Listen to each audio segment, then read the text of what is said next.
The night they found oil seeping into her well water, Margaret Holloway sat on her porch with a shotgun across her lap, certain that by morning, men in suits would be standing on her land telling her it wasn't hers anymore. She was 68 years old, and she had buried a husband and a son on that 400-acre stretch of Nebraska farmland. She wasn't about to lose it to a corporation now. She didn't sleep that night. She sat there listening to the wind move through the wheat stubble, replaying every conversation she'd had with the land agents over the past 3 years, trying to figure out where she had gone wrong and whether it was already too late to fix it. If you've ever wondered what happens when an oil company decides your land is worth more to them than your whole life's work, stay with me, because Margaret's story is one of the most extraordinary fights for justice you'll ever hear, and it changed how mineral rights are handled in 3 states. Before we continue, if stories about everyday people standing up against powerful forces speak to you, hit that subscribe button and turn on notifications, because we bring you a true American story like this every single week. Now let's go back to where it all began. Margaret Holloway had grown up on that farm outside a small town called Pawnee Bend, Nebraska. Her father, Thomas Calloway, had bought the land in 1952 with money saved from 3 years working the railroad. It was hard, flat, windswept country, the kind of place where the winters tried to kill you and the summers tried to bake you alive. But it was good soil, and Thomas raised wheat and corn and later, cattle.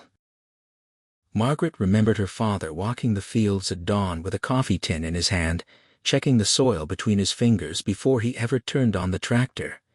He used to tell her that the land would tell you everything you needed to know if you were patient enough to listen. She didn't fully understand what he meant until she was much older, and by then, listening to the land would matter more than she ever imagined. Margaret married young, to a quiet, steady man named Walter Holloway, who had grown up 2 farms over and had loved her since they were both teenagers riding the same school bus into town. The 2 of them took over the farm when her father's hands grew too arthritic to hold a plow handle. They raised 3 children out there.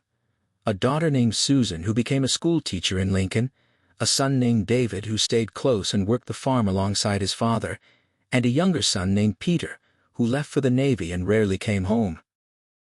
Susan would later describe her childhood on the farm as something out of an old photograph, all dust and sunlight and the smell of cut hay. She remembered her mother canning tomatoes in the kitchen every August, while the radio played out of a small speaker on the windowsill, and her father and brother coming in at dusk, smelling of diesel and dirt. It wasn't an idyllic life by any means, but it was theirs, built piece by piece over decades of work most people today would find almost unimaginable. For decades, life on the Holloway farm followed the rhythm that had shaped generations of American agricultural families. Plant in spring, pray for rain in summer, harvest in fall, repair equipment and mend fences in winter. It was not an easy life, but it was an honest one, and Margaret loved it with the kind of fierce, quiet love that doesn't announce itself, but never wavers either. Then in 1989, tragedy struck. David, only 31 years old, was killed in an accident involving a grain auger, the kind of accident that happens more often on American farms than most people realize. The funeral was small, held at the same little church in Pawnee Bend where David had been baptized 31 years earlier. Walter never fully recovered from losing his son. He passed away 6 years later of what the doctors called heart failure. But Margaret always believed it was simply grief that finally caught up with him. She was left alone on 400 acres that suddenly felt enormous and unbearably empty. Most people expected her to sell. Her remaining children, Susan and Peter, gently suggested it more than once, worried about their mother managing alone in her 50s with no husband and no son to help run the operation. Susan even drove out from Lincoln one weekend with brochures for retirement communities, and gesture Margaret later laughed about, though at the time she'd been deeply offended. But Margaret Holloway was stubborn in the particular way that prairie women often are, a stubbornness forged by decades of surviving droughts, blizzards, and grief. She hired 2 local hands, a young man named Eddie Garrett and an older farmhand named Russell Pickett, learned to operate machinery she'd never touched before, and kept the farm running.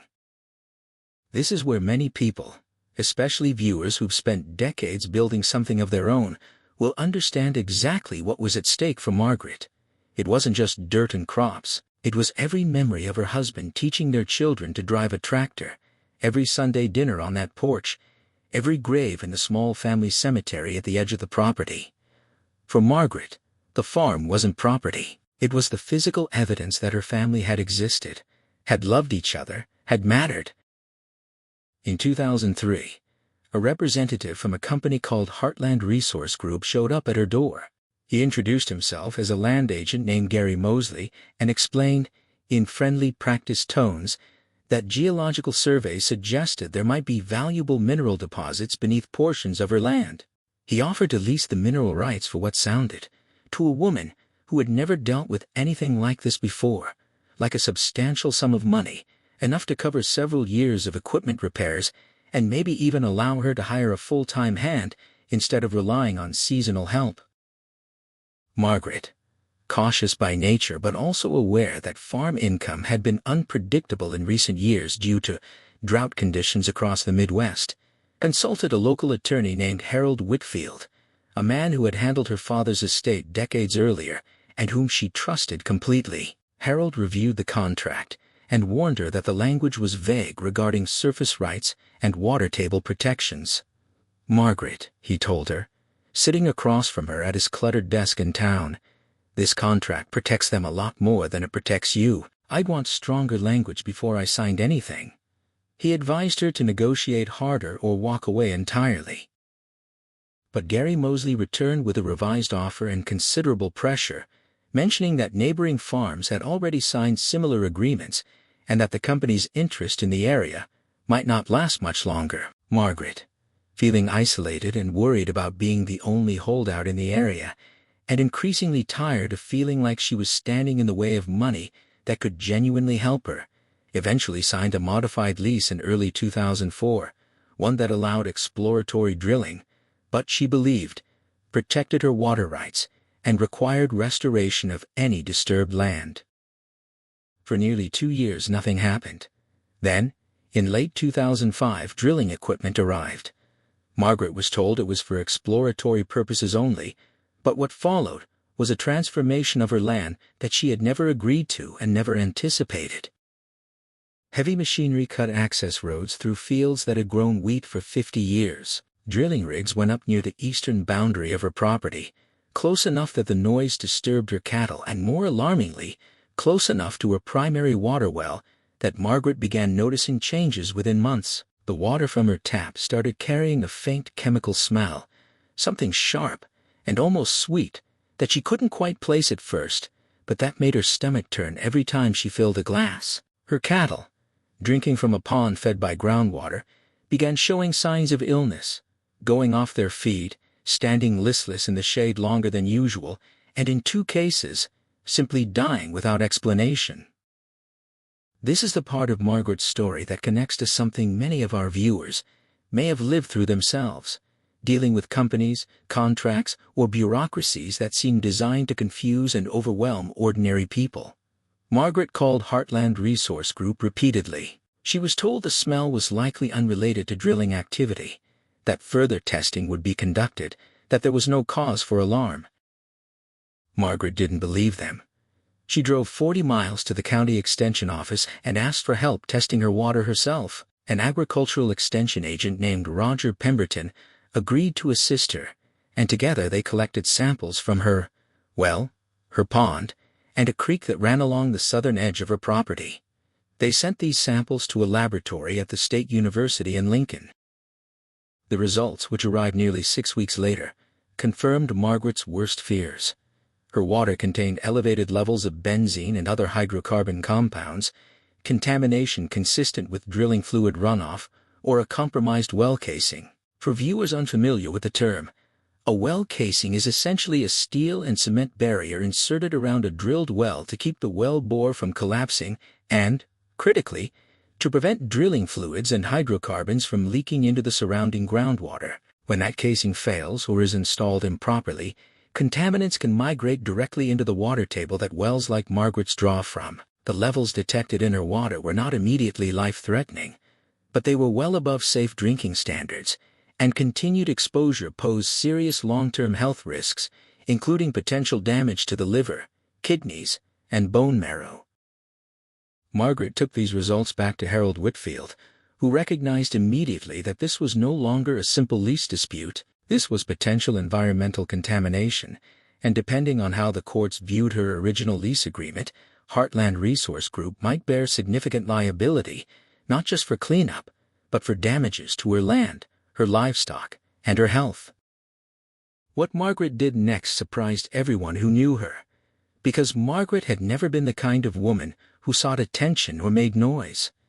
She had spent her whole life quietly working, quietly grieving, quietly enduring, but faced with the possibility that her land, her water, the very ground where her husband and son were buried, was being poisoned by a company that refused to acknowledge the problem.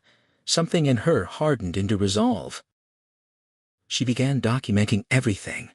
She photographed dead vegetation near the drilling site. She kept a journal of her cattle's symptoms, noting which animals seemed lethargic, which ones refused water, which ones eventually had to be put down. She requested copies of every document Heartland Resource Group had filed with state regulators, learning for the first time in her life how to navigate the maze of environmental compliance paperwork. Harold Whitfield helped her file a formal complaint with the Nebraska Department of Environmental Quality. This triggered an official investigation, and state inspectors visited the property in the spring of 2006. Their findings echoed what the university lab had already discovered: contamination consistent with drilling operations, likely caused by an improperly sealed well casing that had allowed hydrocarbon-laced fluids to migrate into the groundwater table. Heartland Resource Group, facing regulatory scrutiny, shifted its approach entirely. Rather than continuing to deny the problem, company representatives now offered Margaret a settlement, a lump sum payment in exchange for her agreement to drop any further claims and sign a confidentiality agreement, preventing her from discussing the contamination publicly. This is often where stories like Margaret's end quietly, with an exhausted landowner accepting money and silence simply to make the nightmare stop. Many people in her position do exactly that, and there's no shame in it. Fighting powerful companies takes resources and energy that not everyone has. But Margaret refused. She told Harold Whitfield that she didn't want hush money. She wanted the contamination properly remediated. She wanted ongoing water testing paid for by the company. And most importantly, she wanted the right to speak openly about what had happened to her land, because she suspected, correctly, that other farmers in the region were experiencing similar problems and didn't know it yet. Word of Margaret's stand began spreading through agricultural communities in the area, partly through Roger Pemberton at the Extension Office, who had quietly informed other farmers about what the university lab tests had revealed. Margaret started receiving phone calls from neighbors, then from farmers in adjacent counties, describing eerily similar symptoms: strange odors in well water, sick livestock, evasive answers from land agents. It turned out that Heartland Resource Group had leased mineral rights across a vast swath of the region, and the same contractor responsible for well casing installation on Margaret's property had performed similar work on at least 11 other properties. A pattern of negligence began to emerge, one that no single farmer fighting alone could have proven. Margaret, with Harold's guidance, helped connect these affected landowners with each other. What began as one woman's refusal to accept a quiet payout evolved into a coordinated effort. Eventually, 9 families across 3 counties joined together in a consolidated legal action against Heartland Resource Group, arguing not just for compensation, but for comprehensive remediation of contaminated groundwater across the entire affected region. The case took years. Heartland Resource Group's legal team was substantial, well-funded, and skilled at delay tactics, the kind of tactics that legal experts call papering the opposition, burying smaller parties in motions, requests, and procedural delays until they run out of money or patience. There were depositions, expert testimony from hydrogeologists explaining groundwater flow patterns beneath the affected counties, and exhaustive review of drilling records stretching back nearly a decade. Margaret, now in her 70s, attended nearly every hearing. Sitting quietly in the courtroom gallery, in a navy blue coat she wore so often the other plaintiffs joked. It had become her uniform, a presence that the other plaintiffs later said gave them strength to continue when the process felt impossibly slow. One of the other plaintiffs, a younger farmer named Daniel Fry, whose land bordered the river 2 counties over, later told a local newspaper that watching Margaret show up week after week, never missing a hearing despite the 4-hour round trip, taught him more about persistence than anything he'd learned in his entire life. "She never raised her voice once," Daniel said. "She just kept showing up. That's what beat them in the end." In 2011, the case finally settled. The terms were significant. Heartland Resource Group agreed to fund a comprehensive groundwater remediation program across the affected counties, estimated at the time to cost several $millions. They agreed to install permanent water filtration systems for every affected household, and critically, the settlement included no confidentiality restrictions, meaning Margaret and the other families could speak freely about what had happened. But the story doesn't end with the settlement, and this is the part that I think is most remarkable about Margaret Holloway. Rather than simply taking her portion of the settlement and retreating into quiet retirement, Margaret used a portion of the funds to establish what became known locally as the Callaway Water Trust, named after her father, dedicated to providing independent water testing for small farm owners across rural Nebraska who couldn't otherwise afford it. She partnered with the University Extension Office, the same office that had helped her all those years earlier, to create an ongoing program where farmers could submit water samples and receive results without the expense of private laboratory testing. Over the following decade, the Callaway Water Trust tested water for more than 2,000 rural households across the state, catching contamination issues early in dozens of cases before they became as severe as what Margaret had experienced. Margaret also became an unlikely but effective advocate for stronger mineral rights legislation in Nebraska. She testified before the state legislature on multiple occasions, sharing her experience in plain, unadorned language that resonated more powerfully than any lawyer's argument could have. During one hearing in 2013, a state senator asked her why she thought lawmakers should care about one farm's water well. Margaret reportedly answered without hesitation, "Because it wasn't just my well. It was 11 families I know of, and probably dozens more nobody's tested yet. If you wait for everyone to lose their water before you act, you've already failed the people you're supposed to protect." Her testimony contributed to the passage of revised regulations in 2014, requiring more rigorous well casing inspections and mandatory baseline water testing before any drilling lease could be executed, protections that didn't exist when she signed her original agreement. As for the bulldozers in our title, those arrived in 2012, not to seize her land as she had once feared, but to begin the remediation work funded by the settlement, excavating contaminated soil near the old drilling site and restoring the natural drainage patterns that had existed before Heartland Resource Group ever arrived. Margaret stood and watched that work with her arms crossed, and according to her daughter Susan, she didn't smile, but she nodded, slowly, as if something long out of balance was finally being set right. Margaret Holloway passed away in 2019 at the age of 84, still living on the farm her father had purchased nearly 70 years earlier. She was buried beside her husband and her son in that small family cemetery at the edge of the property, on land that, because of her refusal to stay quiet, was safer for the next generation than it had been for hers. Her daughter Susan now oversees the Callaway Water Trust, which continues operating today, and the farm itself is leased to a young couple who grow organic wheat, a choice Margaret reportedly approved of in her final years, saying that after everything the land had been through, it deserved a gentler kind of farming. What strikes me most about Margaret's story isn't just that she won her legal battle, though that alone would be remarkable. It's that she transformed a personal crisis into protection for thousands of strangers she would never meet. She could have taken the settlement money quietly and lived out her years in comfort. Instead, she spent her final decade making sure other families wouldn't face what she had faced alone. There's a lesson in that for all of us. regardless of whether we ever deal with oil companies or contaminated wells. Margaret Holloway teaches us that sometimes the most important fights aren't the ones we choose, but the ones that choose us, and what we decide to do with that fight afterward, whether we keep it for ourselves or share its lessons with others, says everything about who we really are. If Margaret's story moved you, or reminded you of someone in your own life who fought quietly but fiercely for what was right, let us know in the comments below.